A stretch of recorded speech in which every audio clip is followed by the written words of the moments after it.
creatures claim, and what rights will they possess when compared to those left behind? If some move ahead, can anyone afford not to follow? Believers in the movement tend to dismiss this kind of question as beside the point, but the implications in the way transhuman biotechnologies would be distributed could be quite enormous.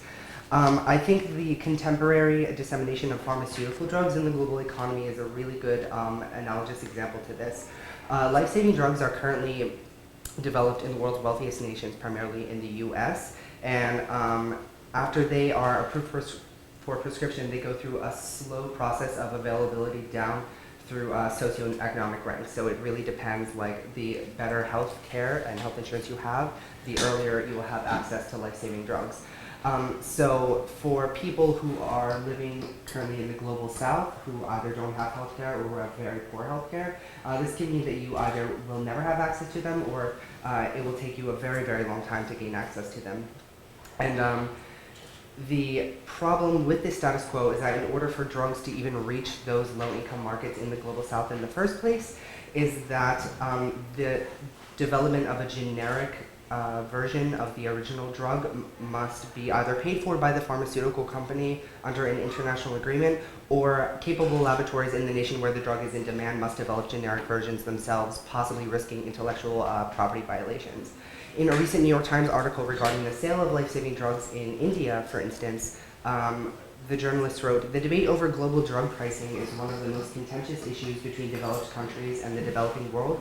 While poorer nations maintain they have a moral obligation to make cheaper generic drugs available to their populations by limiting patents in some cases, the brand name pharmaceutical companies contend the profits they reap are essential to their ability to develop and manufacture innovative medicines." And I think that this contention between pricing versus moral obligation would hold true also for the issue of the distribution of transhumanist biotechnology. If the economy already fails to deliver life-saving drugs to the world's most unhealthy and underprivileged regions because of intellectual property concerns, the distribution of technologies like mind-enhancing computer technologies and gene therapies to prolong life would have a tough time breaking out of the world's most privileged circles as well. Indeed, as probably some of the most elaborate and profitable scientific developments in human history, technologies like these might not even make it to the low-income strata of societies where they originate. So I think it is important to question, since it's pretty clear that these would only be available to the higher ranks of our society, like what the position of posthumans would be in our society if they are the sole holders of this technology. Will they believe themselves to be of superior reason and become a ruling class? Will they try to cooperate with mainstream society but create automatic inequalities between their enhanced, more productive selves and those who have chosen to forego enhancement?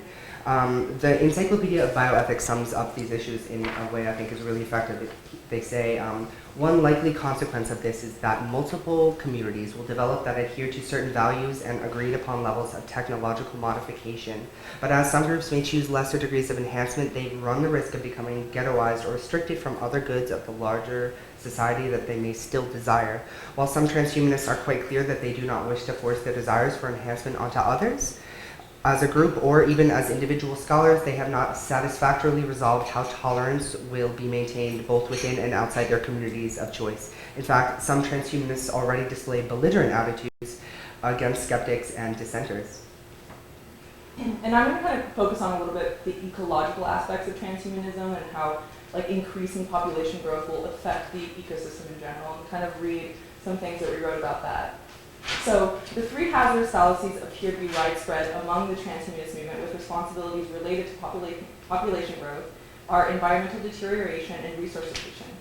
The first is that the absolute size and rate of growth of the human population has little or no relationship to the rapidly expanding ecological problems facing the current human race. The second is that environmental deterioration caused primarily by pollution and industrialization is perceived as a local and reversible phenomenon of concern, maybe for its obvious and immediate effects on human health. So that kind of goes off of, it's easy to reverse the problem of industrialization. We can use technology to do that. It's kind of like the aspects of transhumanism that they go about. We can use technology to reverse kind of the detriment that we cause on the environment. And the third, and the most prominent to the theory of transhumanism, is that science and technology can warrant the continuation and rapid growth of civilization's consumption of natural resources. So environmental deterioration is much more subtle and invasive and a dangerous phenomenon than is implied by the transhumanist narrow view. Essentially, the ways in which humans depend on the natural environment for survival cannot be manufactured or sustained with a definitely increasing human population. Natural resources that service functions of the global environment cannot be replaced by technology now or in the foreseeable future, either because many of these processes are not understood scientifically or because there's no technological equivalent for the natural processes that have been devised. In the largest number of cases, and in a way that transhumanist movement has apparently overlooked, it is the sheer size of the task that civilization must undertake to produce and to deploy such new technology. The day is distant when food for billions is grown on synthetic nutrients in greenhouses, free of pests and plant diseases, when the wastes of civilization are recycled entirely by technological means, and when all of the human race lives in surroundings as sterile and absurdly managed as those of the Apollo capsule. Until that improbable future arrives, and it may never, the services provided by orderly operations of natural processes will remain irreplaceable and indispensable. So as population increases, rising per capita consumption levels are leading to environmental degradation and resource depletion at an unsustainable rate. Already, current economies are overshooting the planet's capacity to regenerate natural resources at an estimated 37%. The countries or communities in general that will have access to transhumanist technology will be the most privileged, and almost certainly from the global north. Those already constitute a culture of great consumption. When consumption levels are high, even with the slow rates of population growth, the dramatic increase in resource use, primarily determined by the global north, push us over close to our planet's natural roadblocks to our linear economies. Life extensions look great from a curiosity survivalist viewpoint, but the truth is that the resource nightmare from a natural and global perspective. Current human population is about 1.7 billion, with most linear estimates projecting to jump to around 9 billion by 2050. If life extension is designed to be readily available to anyone and everyone, we can expect two outcomes: considerable population growth as longevity exceeds mortality, and a rising global GDP as proportional consumption of resources. As working age extends towards the centenarian, the longer lives will bring them to longer paths of consumption. Considering the competition for resources and the ecological carrying capacity we face, even in 2013, the focus of our technology should not be geared towards increasing human population, but rather a way to increase biodiversity. Engineering a post-humanity that a fringe group of scientists view as ideal may again seem appealing to the individual, but with the evolutionary process that require biodiversity for stability, they are incompatible. The seeming rationality of the project, particularly when considered in small increments, is part of its danger. Society is unlikely to fall sudden under the spell of transhumanist rhetoric, but it is very possible that we will engage in biotechnology's tempting philanthropy without realizing that it comes at a frightful ecological and moral cost. Yeah. That's all. Yeah, we're basically.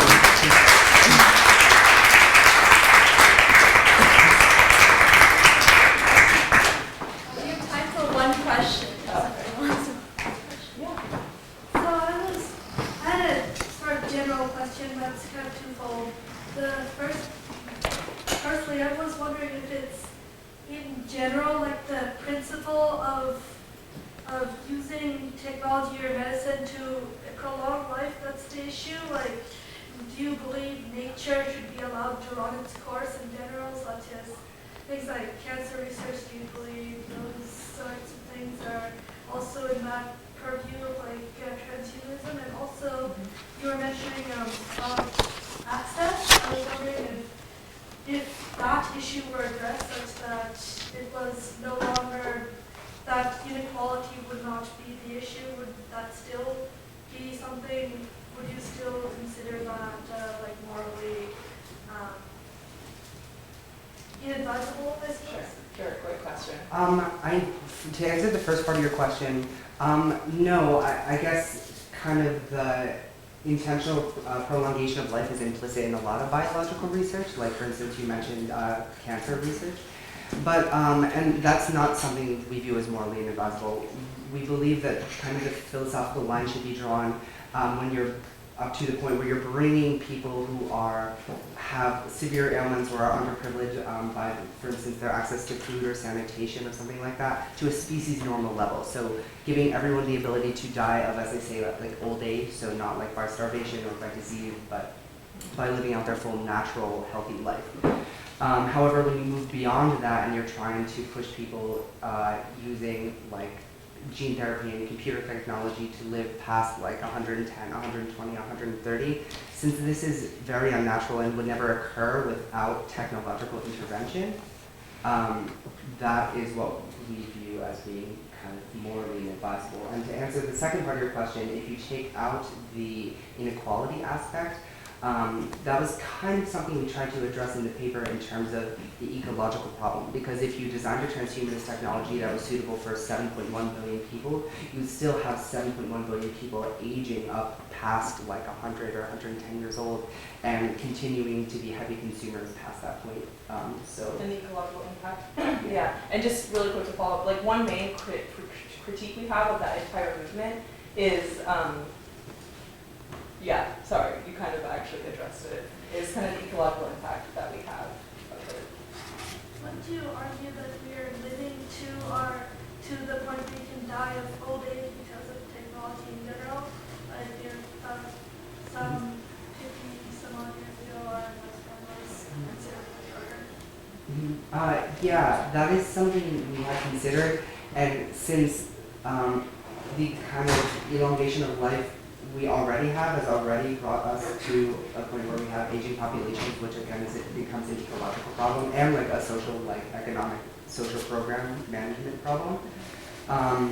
We think that further elongating it in such a way that you're altering not only the habits or access to like medicine or resources of the individual, but the actual like physical like processes and makeup of the individual is kind of again where we would draw the line, I guess.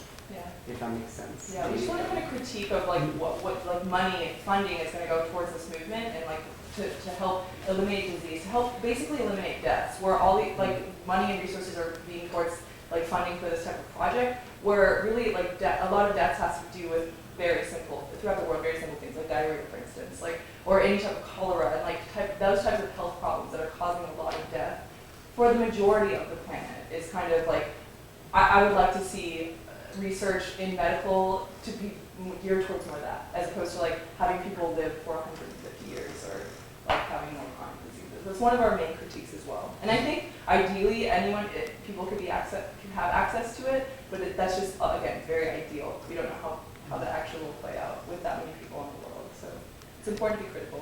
Yeah, I think just sorry, we have to. Okay, yeah, we're gonna have to go to the next one. Okay.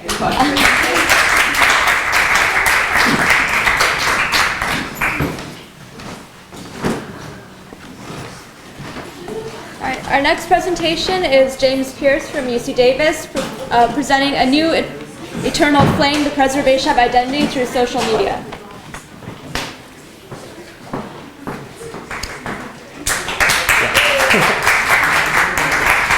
Hi everyone. My name is James Pierce. I'm a third year at UC Davis. And today I'm going to give you a presentation in two parts. First, I'm going to compare or use some criticism by Catherine Hales on the posthuman, namely an article, How We Became Posthuman, and apply it to Facebook to see how technology has essentially affected our identities and the human subject. And then I'm going to explore that using fiction, and I'm going to see how that idea can help us explore the fiction that I'm using. In this case, Cloud Atlas by David Mitchell.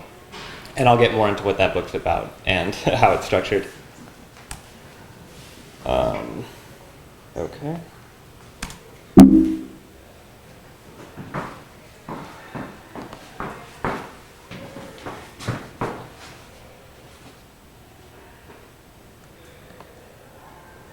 Very soon, I'm going to tell you how that works.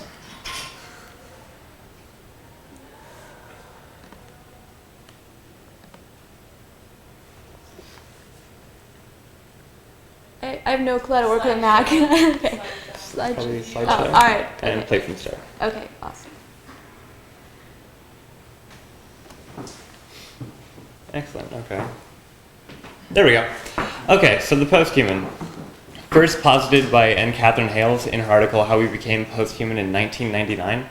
The reason I include that, I mean, a publication date is kind of important, I suppose, but it actually predates Facebook, which really wasn't founded until about 2003, and I don't think has ever really been as prevalent to our lives as it is today. I think most of us here either have a Facebook or at least know someone who has a Facebook, or, I mean, maybe if you've been living in a cave in like North Dakota without a 3G hotspot, you don't know what Facebook is, but I'm going to assume that most people do. And she starts, really I didn't include it on this slide, but she starts by talking about how the posthuman begins with a separation from the traditional conception of an object as like a presence-absence thing, whether it's here, whether it's not, to a pattern and randomness dynamic of like the pattern of the object and how it's recorded and how we interact with it, from just randomness. And I mean, using a computer, this becomes more clear. Like right now we're looking at this slide, but what's really important about it is the pattern of the like computer and like the text on the screen, not the screen itself, not the light hitting the screen. It's the pattern that we're looking at, not the slide itself. And the second part of the posthuman is that the object or the human subject, we're no longer able to distinguish meaningfully between the biological organism and the informational circuits in which the organism is enmeshed. Informational circuits here, I think the most familiar example for all of us would be coding in computers. Like, you know, you input information and it transmits it to this image, essentially. And I think most people, when they hear stuff like this, jump to ideas of like the Matrix, where you know, a human subject is caught inside the computer or inside the informational circuits, and that pattern defines them. That's really not exactly what I'm doing, but I do kind of, when we move to Facebook, want you to keep that in mind of how you or the person is encoded and kind of is dependent on Facebook for their identity. So with that, I suppose I'll move to this slide, which is the average Facebook profile, in fact mine. Now, I think traditionally the first thing you jump to is how is this affecting, the profile affecting identity. So for instance, this is me. Like I have pictures of myself, I have information about myself, I have friends. You can essentially see who I am by looking at this slide. And at this point, that's kind of where I started, and I thought I was going to stop there, but then my advisor really pushed me to explore it further by saying, consider it a more traditional form of like record or autobiography, like say a scrapbook. So you made a very detailed scrapbook of yourself with photos, and you know, you mark down important dates and important events that happened to yourself, and say all of your friends did that too. And then you met up a lot and exchanged scrapbooks like yearbook style and wrote in each other's. Like, how is that different from Facebook? And it actually gave me a lot of trouble because, you know, really it's not, right? Until you realize that as soon as you enter something into Facebook, or as soon as someone posts on your wall or something like that, it's not only recorded, but it's broadcasted. So you have essentially published this information to everyone who has access to Facebook, and especially to people who have access to your profile more intimately, like your friends. And you have recorded it so anyone in the future can look back and see who you were, how you looked, and more importantly, how you existed. They can see how you related to your friends and kind of chart that interaction you had with other profiles. Which leads me, because really what I'm exploring is how Facebook preserves and affects our identity after death, and how it affects our memories of people after they died, and how it affects our interaction with the deceased. I think many of us, I can't say that all of us, but many of us have a Facebook friend who's died. And it's kind of strange that you can go and look at their profile, and you can see a time when they weren't dead, and when they were living, and you can just watch them existing, really. You can see them writing on other people's walls, seeing what people were posting, the music they listened to. And it affects the way you remember them, I think. And I am going to prove that using fiction later, or at least exploring that. So why is Facebook different? Pattern versus presence, I guess, is important. When presence is gone, when the person is absent, but their pattern is recorded, how much of them can you say still exists? And how much of them have you lost? How much have you retained? And what has changed? So, Cloud Atlas by David Mitchell. It's a novel in 6 parts, and I'm going to get into its structure in a second. It's an experimental novel that's divided up to really change its meaning. Published in 2004, so right around the time of the takeoff of Facebook. It never deals with it exactly, nor does it deal with the internet directly. But a lot of the plots of the individual stories really are very tangential to the internet and are very conscious of its existence and presence in society. So this is my really great diagram for the structure of Cloud Atlas. The first square, the red one, is the first story. It's like a travel narrative, a diary written, and then it cuts off abruptly, and immediately the second story, the orange square, begins. The second story is a collection of letters from the early 1930s, I believe, and then as it continues about halfway through its plot arc and ends, goes to the third story, which is a detective mystery, similarly ends at a cliffhanger. Fourth story is a modern day kind of first person narrative about an old man who gets trapped in a retirement home. It's funny, it's comical. And then that stops. Fifth story is kind of a Brave New World 1984-esque sci-fi called A Horizon of Sonomy 451. This one I'm very interested in because it deals with a fabricant who is a person who's genetically designed to do a job. The one it follows is designed to work in Papa Songs, which is a futuristic adaptation of McDonald's. And they're genomed perfectly to do that one job. But then they ascend beyond that job and enter into society, and from there are like kind of escaping the government who's trying to keep them down while fueling a union movement to free all the other fabricants. And it's interesting because that is where technology is most prevalent in this book. The souls are encoded on little pieces of technology that are inserted into people, and identity is tied almost directly to electronics. And then the sixth and last story occurs in the middle of the book, but chronologically is the final one is post-apocalyptic, and it's people existing among current technology, but it's all, it's gone. It's after a nuclear apocalypse. And it's interesting the way they interact with technology because they use it completely different. And in this story, we really touch on how technology affects the identity of the people who use it, because there's heavy focus on people finding this silver egg, the horizon from the story previous, which is the record of the fabricant talking, and they can't understand her, nor do they know why she has been recorded, or they don't know about her demise, which occurs in the 5th part. But they're still fascinated by the fact that they can witness her existing through the medium of technology. So though she is completely absent, they've never met her, never seen her, never spoken with her or anything, her pattern is completely encoded, and they can still interact with it as if she was there. And though they can't understand it, it fascinates them. So Remembrance to Cloud Atlas is where I'm going to use the fiction, and where I do in my project, use the fiction to interpret my findings or my thoughts about the posthuman in Facebook.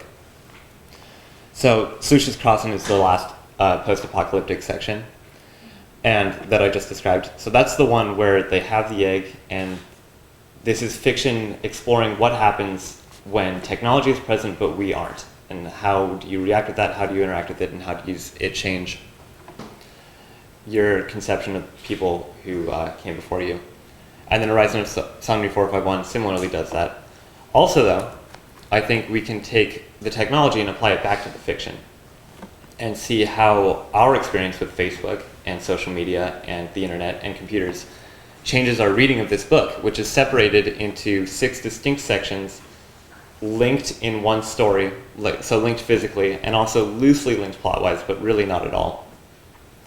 And I think that highlights the importance of Facebook not on yourself and your own profile, but on the interactions and the mass interactions and the record that really affects your identity in technology. So I don't really want to leave you there, but I do think that it's those interactions that are unique to Facebook and unique to social media, and something that needs to be kept in mind when you interact with it. Thank you.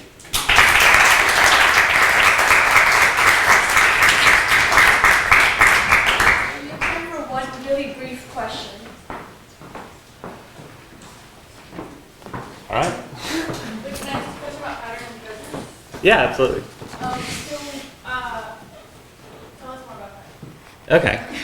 So I think traditionally when you regard an object, it's presence versus absence. Catherine Hales does a much better job than I will of explaining this, but it's like holding, I don't know, the biggest object, like a rock. You hold it and there's not really a pattern to the rock, it's just a rock. But your interaction with it is solely, it is in your hand and it's present, or it's not in your hand and it's absent, and that is your interaction with the object. Pattern versus randomness is when you establish the pattern of the thing, and it's kind of our understanding of the object is no longer that something is there, something is missing, but that your interaction with it is information that's encoded into a pattern, and kind of accessing that is how you access the object from a random space, which is just anything, like the ether, I don't know. Okay, is that all the time?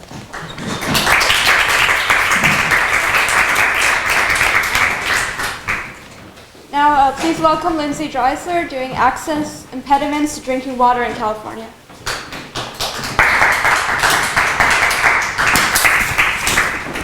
All right, hi everyone, I'm Lindsay. Again, we're going to jump in subject area, and today I'd like to share an investigation I completed looking at the barriers between policy and practice relating to two communities in California in regard to access to safe and clean drinking water. So briefly, this is what I'll be talking about today. I'm going to start with an overview of drinking water issues in California and conclude with some potential opportunities in the two case studies that I'm going to discuss. So to start off with this image, basically these two maps of California are comparing the rainfall distribution, which is the image on your left, and we can see that rainfall in California is heavily concentrated in the north and along the Sierra Nevadas, whereas the map on the right is showing population densities, which we can really see is concentrated along the coast and primarily in the south. So this image is just kind of to start off and provide the context that geographically, physically, the distribution of water in California already sort of presents a challenge.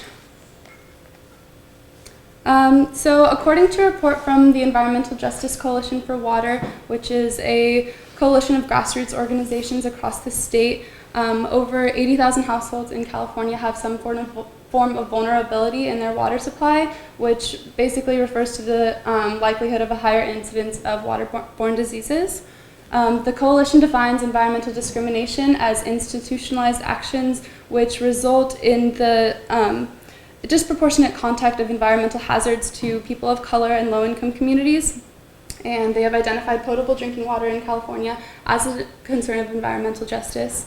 So in response to these disparities, various advocacy groups have been fighting for a legal framework to the right to clean drinking water in California. And in 2011, Governor Jerry Brown approved the Human Right to Water bill package, which consists of 6 pieces of legislation ranging from the bill that explicitly states a human right to water in the state of California, as well as various language requirements for notifications about water-related health risks, etc.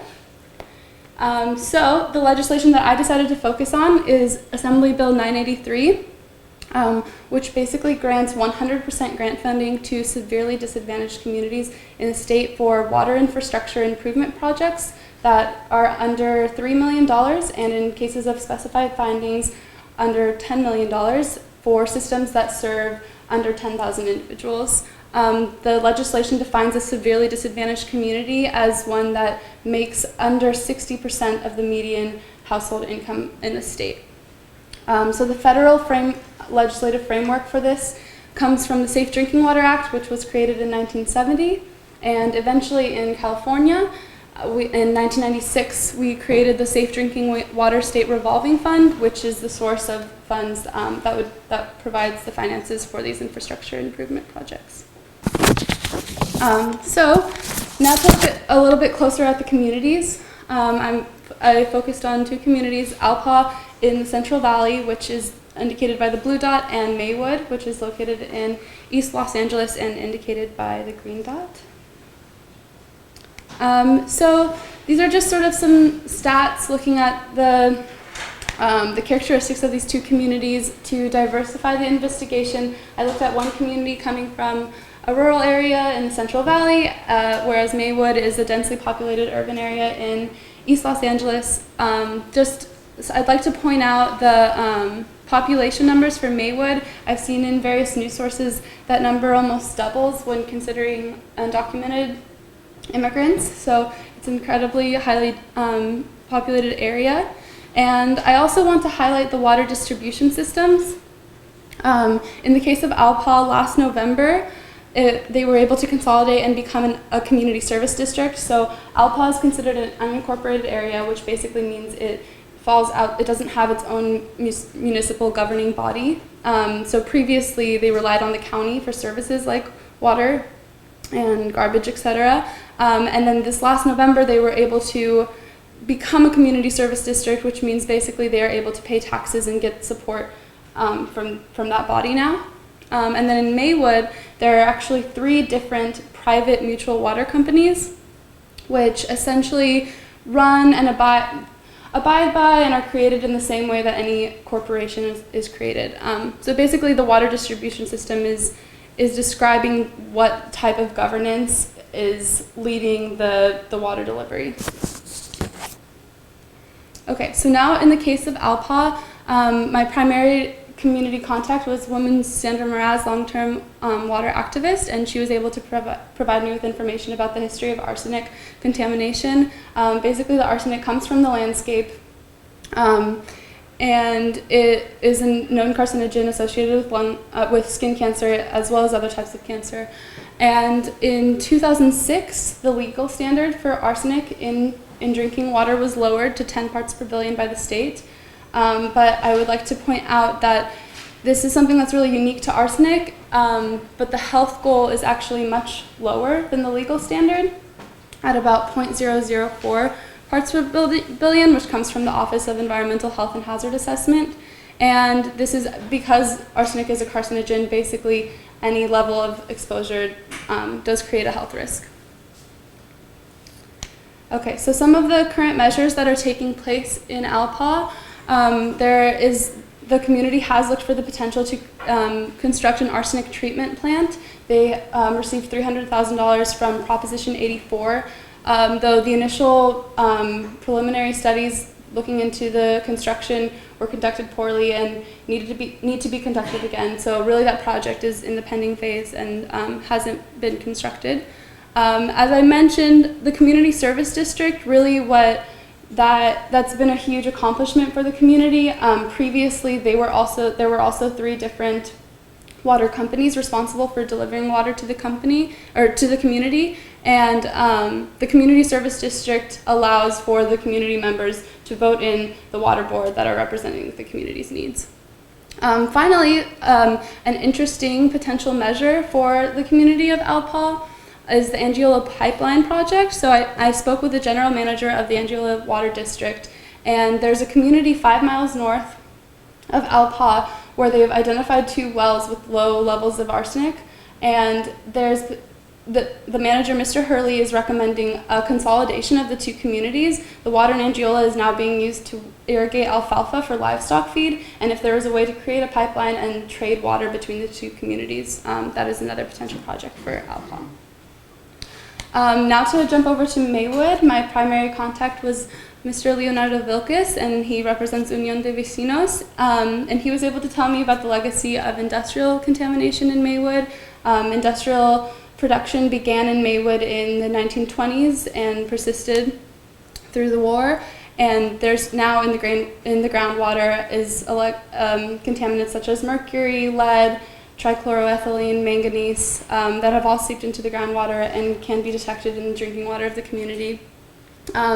Something to note about the contaminants individually, they are underneath the legal standards. However, community members are concerned about the cumulative impacts, and some of the implications of these contaminants include disruption of the nervous system and as well as visible discoloration in the water. So current measures that are being taken in Maywood. So as I mentioned, there are 3 private mutual water companies that are responsible for delivering the water in Maywood. And the mutual water companies are run by water boards that are voted in by property owners.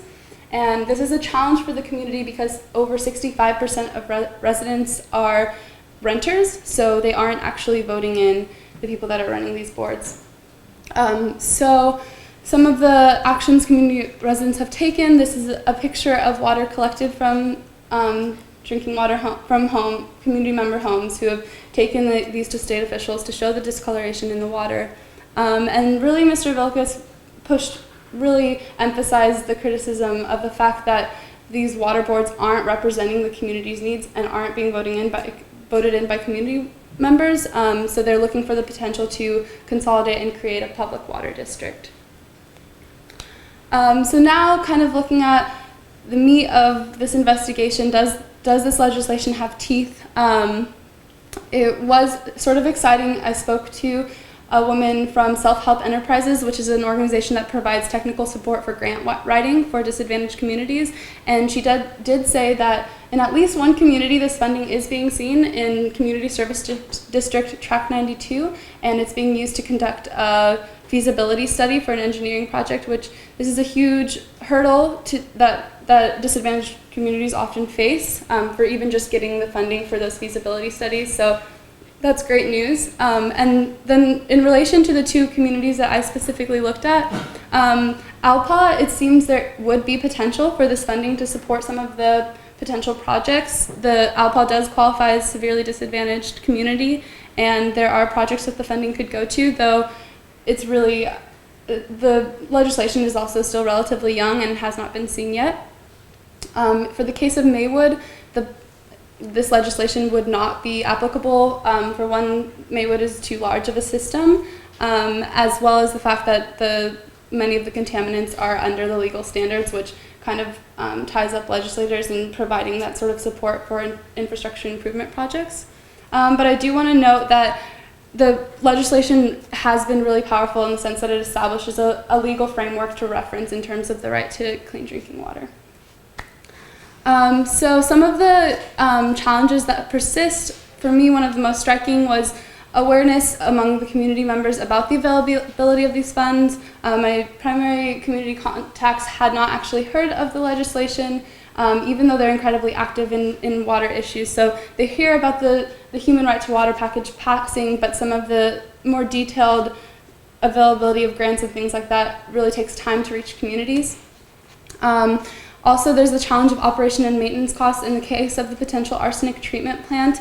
That could rise the cost of water monthly from $45 to as much as $100 per month.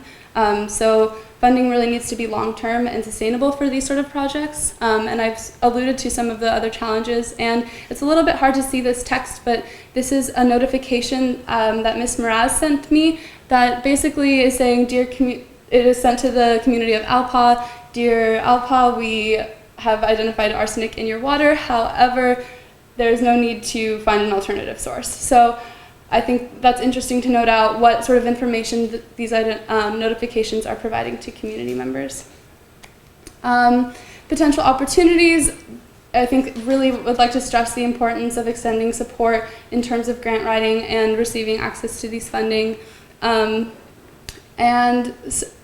Basically, looking forward, this investigation, I was really trying to look at what are the policies that are trying to address these challenges to potable water in California, and really start questioning them. But hopefully these examples will shed light on not looking at where the policies end and where the environmental injustices begin, but rather the potential for these policies and how these issues are intertwined.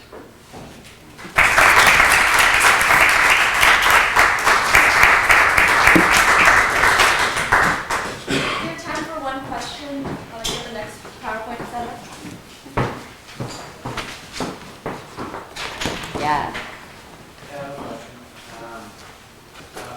Where you see new policy enacted, would there be a structural component of such law or legislation that would be different? Qualitatively, primarily, or would be an issue like funding and access to funds? I think, so are you asking, Do you think that the form of the legislation, I guess, currently will be sufficient to take advantage of the opportunities you mentioned, the main issue funding? I think that the law itself isn't necessarily, I think it might not necessarily be a problem with the law itself, but really knowledge amongst the community members. However, I think since the legislation just passed in 2011, I would be wary of that and see if really it is a fundamental problem with how the legislation is written. Though I do think right now there is a funding source that needs to be tapped into. So as communities try harder and start to get into that. That being said, I know that there's a really long wait list for getting even just considered for these projects. So that's sort of been backed up for years and years and years. So if there was some way to add into the legislation sort of new sources, that could be a potential. All right. Okay, so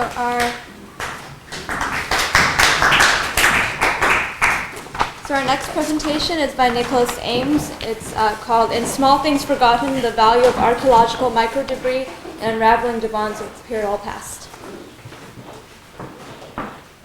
Now for something completely different.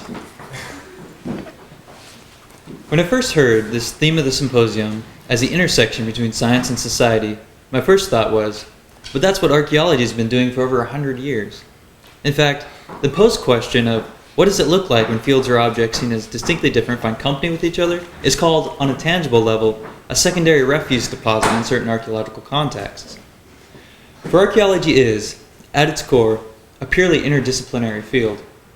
To put it bluntly, archaeology has a tendency to appropriate the most brilliant methodological creations of other fields and apply it to our own in order to create a comprehensive understanding of what has been uncovered.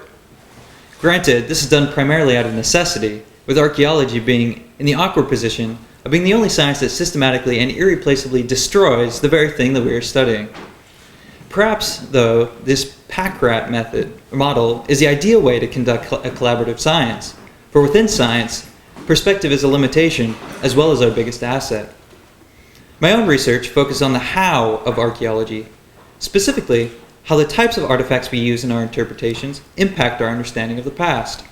To do this, I utilize archaeological microdebris, or micro-artifacts, to provide new insights and perspective into people's daily lives when compared against larger cultural remains.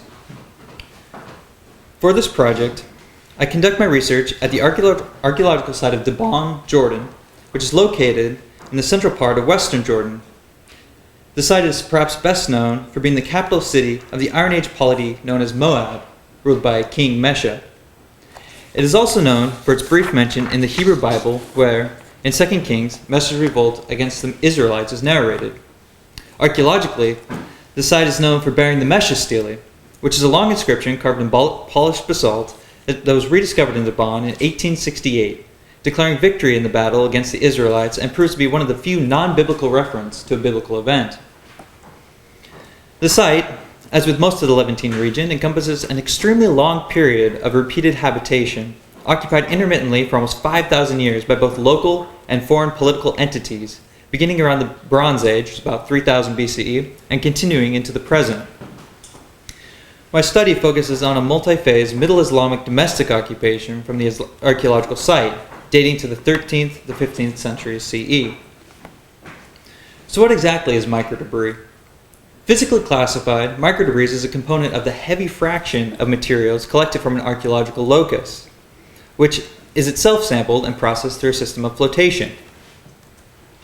Flotation is a technique that uses water to collect organic and inorganic remains, with organic remains generally floating to the top and non-organic remains sinking to the bottom. The sunken items are therefore considered the heavy fraction and include many different materials such as ceramics, glass, and metal artifacts.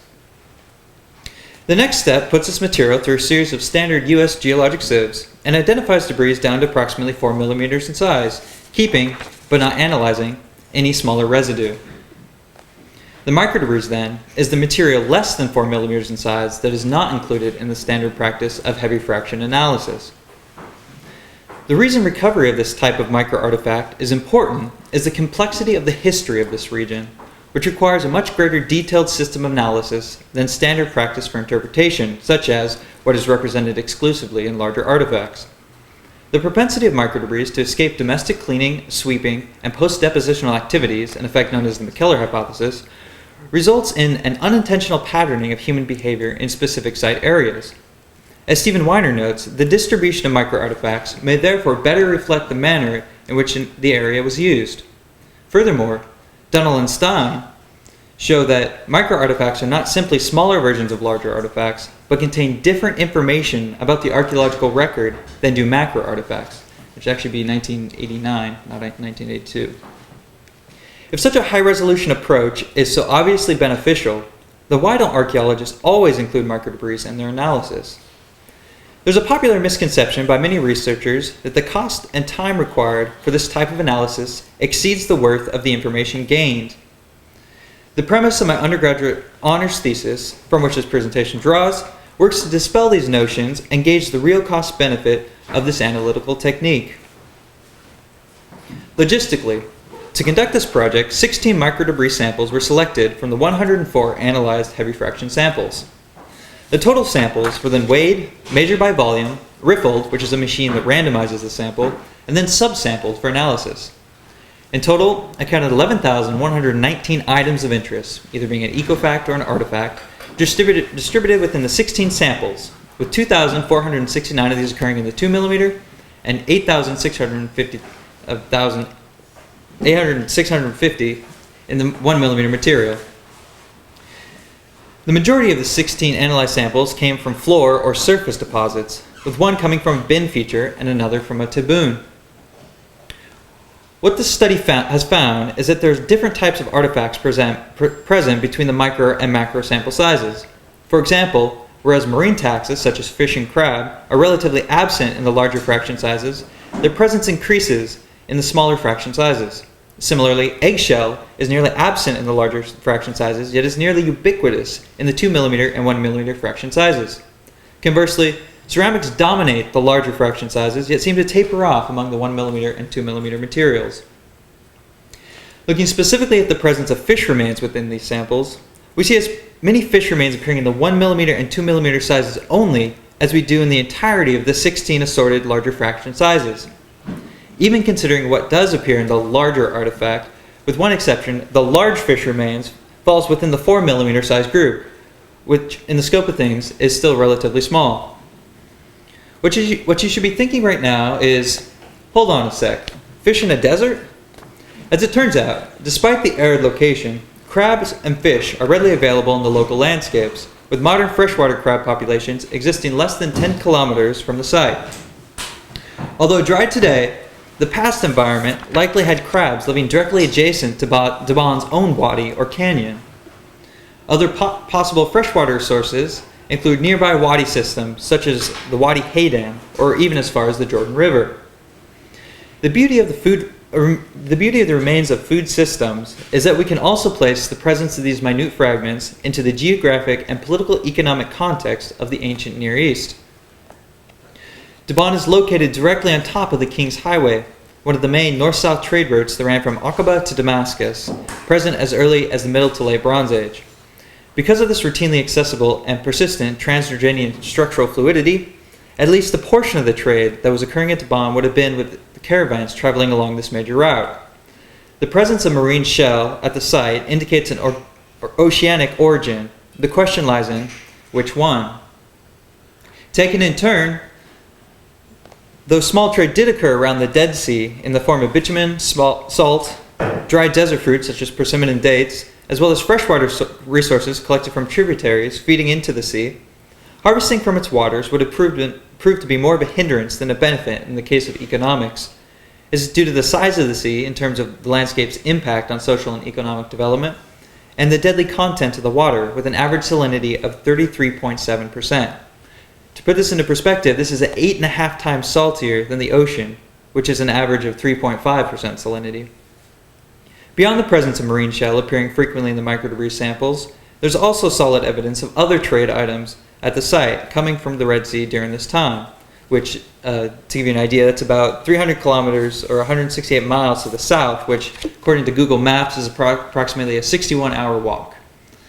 Specifically, we recently discovered in the heavy fraction sample several pharyngeal grinding mills of the parrotfish family Scaridae, found most commonly at that time in the Indo-Pacific, which includes the Red Sea, but not the nearby Mediterranean. As a result, finding marine shell in the storeroom, in conjunction with the rest of the artifact assemblage, is likely a reflection of the aforementioned commerce along the lucrative King's Highway rather than west from the Mediterranean, although trade there certainly did occur throughout history. Thus, the supportive use of this type of data provides insights into daily life and resource access of this specific Middle Islamic household in Dhiban. Furthermore, the fish remains can be utilized to infer subsistence strategies employed to capture the fish, which, considering their size, was likely through bulk netting rather than individual catches. Reiterated from before, these marine items are, with a few exceptions, unrepresented in the larger fraction sizes. Without the use of microdebris analysis, the extent of fish procurement and processing at Dhiban would have been vastly underestimated. Thus, using one type of artifact found in the context of Dhiban, we're able to trace the local actions, social makeup, and regional economy of Jordan's past.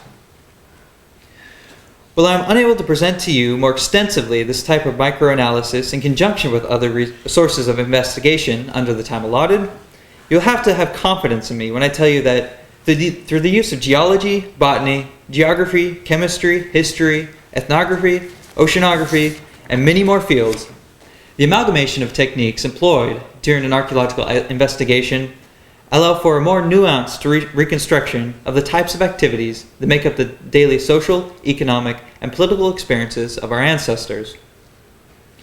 To bring us back to the present, I'm heartened by the fact that interdisciplinary symposiums such as this are trending in scientific popularity.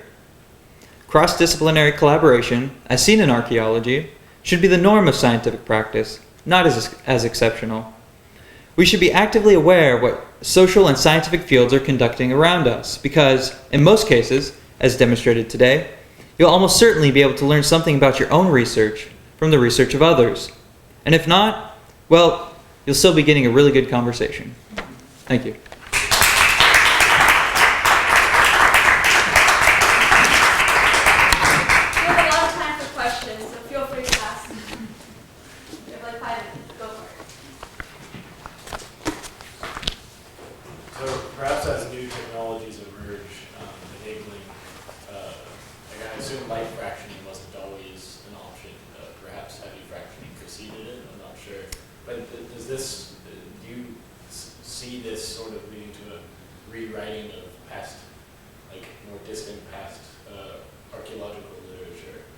There's certainly instances where a lot of excavations, because you systematically destroy the excavation as you collect the material, because in archaeology context is everything.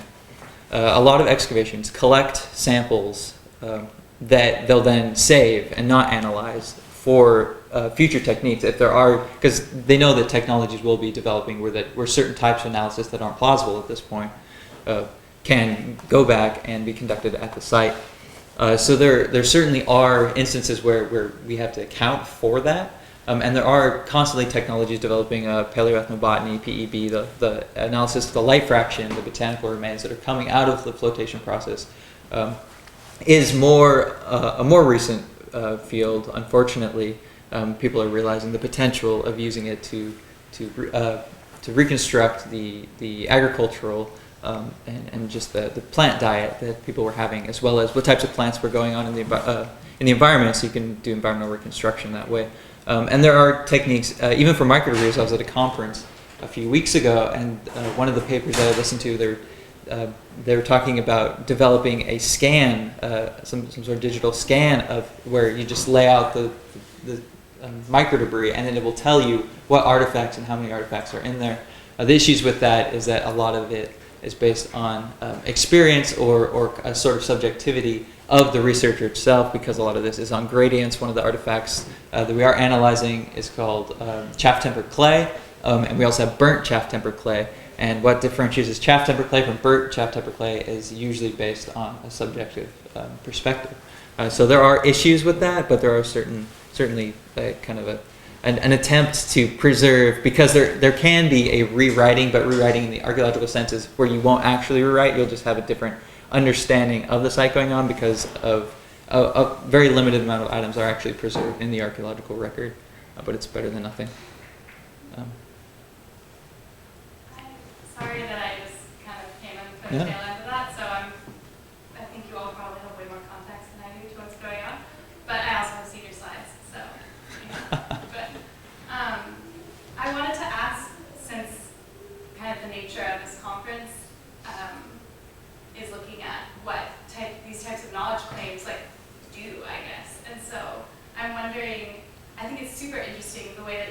talking about these different disciplines changing how we can even conceive of materiality from the past, but what does that, I guess, are there risks of like composing that type of a narrative, or are there, what type of like contemporality is there right now to having that type of discourse? Is there anyone that's going to be like, hey, no, I wasn't eating that type of plant, I was actually, or my ancestors were eating this? I mean, what does it do in the world, I guess? Yeah, I mean, there's certainly a political, or archaeology can be construed as or used as a political tool in a lot of contexts, especially working in the Near East, where I do. So there are implications, and the thing about archaeology is you want to make it as collaborative, as widespread as possible to get in these different perspectives, because I mean, there's different ways of doing archaeology, but in my view, it is a humanist, it's a social science as well as a hard science, and you need to make that link. You need to realize that there are people who are impacted by what you're researching, by what what you're finding, and maybe it's a dietary thing, maybe it's a cultural thing, the different implications of technologies that were developed at times or influences by different cultures. So there definitely is this intersection that's going on, and has been going on for a long time, and archaeologists are right at the forefront of defining that and investigating of what is going on through time. And obviously the past populations aren't here to say, no, that's not what we're doing.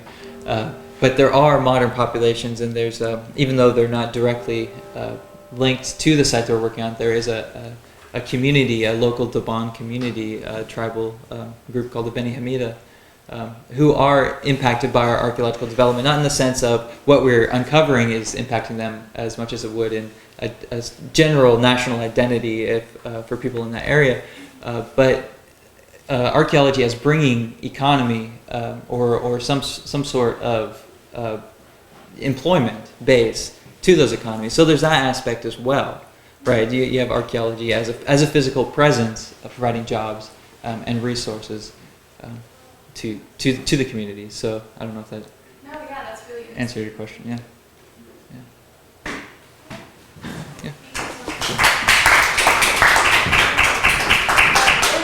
Is Alfonso Aranda here?